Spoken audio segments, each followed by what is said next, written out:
कहानी है एक भूतिया कुएं की, जो छत्तीसगढ़ के डिंडोरी गांव की है।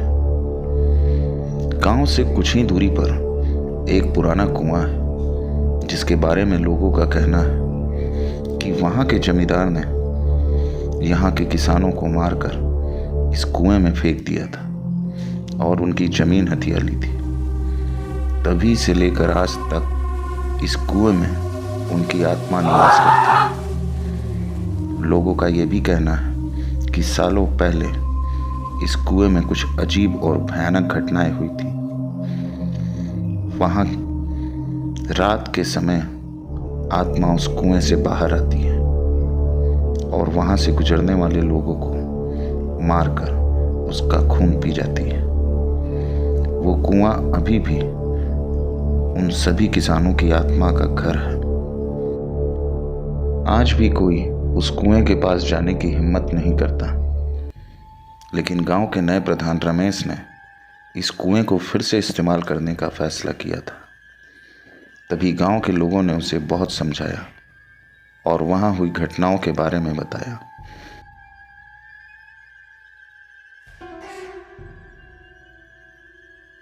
रमेश एक पढ़ा लिखा आदमी था।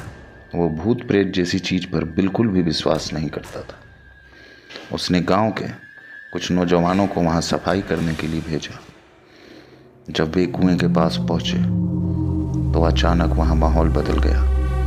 हल्की हवाएं अचानक तेज आंधी में बदल गई और चारों तरफ काले बादल छाने लगे। जैसे ही उनमें से एक आदमी ने कुएं में झांकने की कोशिश की, उसे एक अजीब सी आवाज सुनाई दी, मानो कोई उसे अपने पास बुला रहा हो। उस युवक ने जब कुएं के अंदर देखा, तभी उसे ऐसा लगा जैसे कोई अदृश्य शक्ति उसे अंदर खींच रही हो। वो चीखते हुए पीछे हटने लगा, लेकिन उसके पैर कुएं के किनारे से फिसल गए। वो कुएं के अंदर गिरने लगा। उसके सभी साथी उसको बचाने की कोशिश कर रहे थे, लेकिन उसने बताया कि किसी ने उसका पैर पकड़ रखा है और वो उसे नीचे की तरफ खींच रहा है। तभी कुएं से एक काला साया निकला और उस आदमी में समा गया। किसी तरह बाकी लोगों ने उसे खींचकर बाहर निकाला, लेकिन वह बुरी तरह डरा हुआ था। उसकी हालत बहुत खराब हो गई थी। अचानक वो बहुत डरावनी आवाजें निकालने लगा। उसकी आंखें लाल, चेहरा सफेद पड़ने लगा था। तभी वहां खड़े लोगों ने उसे पकड़ा और उसे गांव के एक तांत्रिक के पास ले जाया गया। तांत्रिक ने बताया कि कुएं में बुरी आत्मा का साया है, जो किसी के भी पास आने पर उसे अपने गिरफ्त में ले लेती है।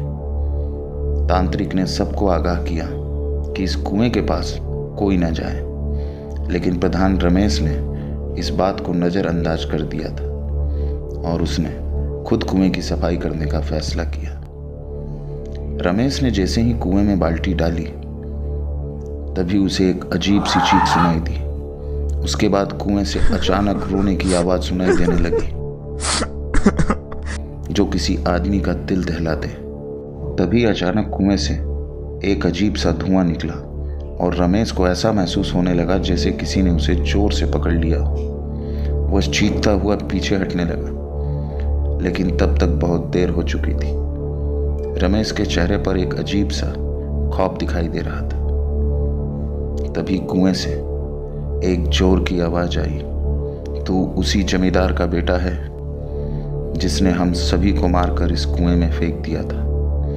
आज तू नहीं बचेगा। हा हा हा हा। ये सब सुनते ही रमेश वहीं बेहोश हो गया।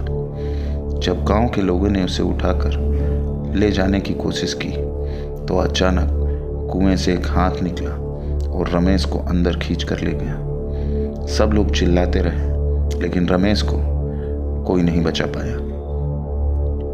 उस दिन के बाद से कुएं के पास से कोई भी गुजरने की हिम्मत नहीं करता। लोग कहते हैं कि रमेश की आत्मा भी अब उसी कुएं में बसी हुई है और जो भी वहां जाने की कोशिश करता है, उसकी चीख भी उसी कुएं में कैद होकर रह जाती है। दोस्तों, ये कहानी आपको कैसी लगी हमें कमेंट्स करके ज़रूर बताएं। अगर कहानी अच्छी लगी हो तो चैनल को लाइक करें, सब्सक्राइब करें, साथ ही में बेल आइकन दबाना ना भूलें। धन्यवाद।